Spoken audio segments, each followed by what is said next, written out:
L'association des journalistes en santé, population et développement a organisé une visite de presse ce jeudi 13 mars 2025 dans la commune de Makakoli-Bantan. Sur place, les journalistes ont échangé avec les acteurs de santé du district sanitaire sur la diffusion des bonnes pratiques dans la lutte contre le paludisme. Malamine Thiam, superviseur de soins de santé du district sanitaire de Makakoli-Bantan, a adressé un bilan de la maladie dans la zone avant de détailler les initiatives pour contrer la recrudescence des cas. En 2018 déjà, le district sanitaire était à une incidence de 219 pour 1000. En 2021, l'incidence a drastiquement baissé jusqu'à arriver à 64 pour 1000. Donc des efforts vraiment inlassables ont été soutenus pour en arriver là, avec différentes stratégies, parmi lesquelles on peut noter la PECADO, prise en charge des cas à domicile. Donc c'est une stratégie qui consistait à former des relais pour qui, dans leur zone de responsabilité, aller vers les enfants de moins de 5 ans, les dépister en cas de fièvre et voir s'ils ont le palu ou pas et essayer de les traiter. Et tout cas maintenant négatif sera référé vers le poste de santé le plus proche. Il y avait également une stratégie qu'on appelait PK Dara, PK École, inspirée de cette PECADO. Donc comme il y avait beaucoup de Dara au niveau de notre aire de responsabilité, donc 30 PK Dara ont été formés également pour prendre en charge les talibés qui se trouvent dans les Dara respectifs.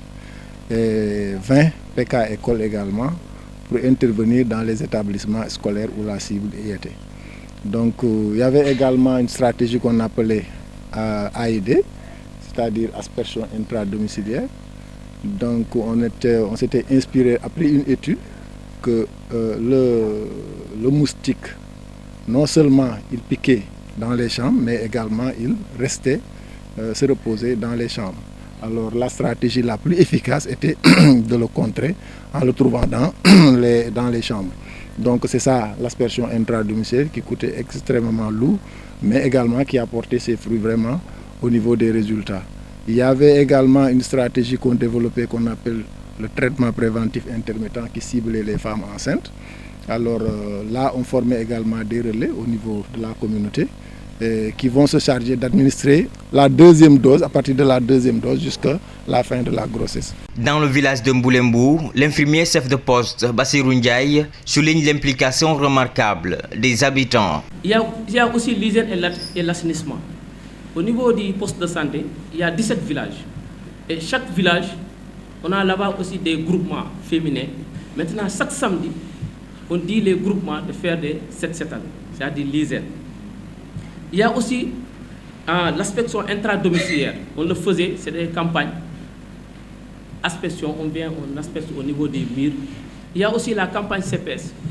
La campagne CPS, chaque mois de juillet, août, septembre, il y a la campagne CPS qu'on fait pour la prévention des enfants âgés de 3 mois jusqu'à 10 ans. Malgré que la région de Tambacounda est classée en jaune rouge, Makakoli-Bantan a mis en place des actions ciblées, des dépistages systémiques, des formations des relais communautaires, une mobilisation cruciale pour atteindre l'objectif national, éradiquer la maladie d'ici 2030.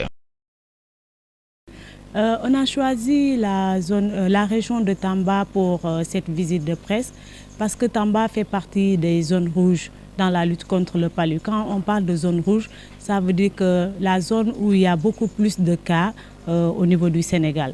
Donc on a choisi la région-là, surtout la commune de Makakoli-Bantan, où il y a énormément où des efforts sont faits dans la lutte contre le paludisme. Parce que c'est vrai, la région de Tamba fait partie des zones rouges, mais la commune de Makakoli-Bantan est sortie du lot.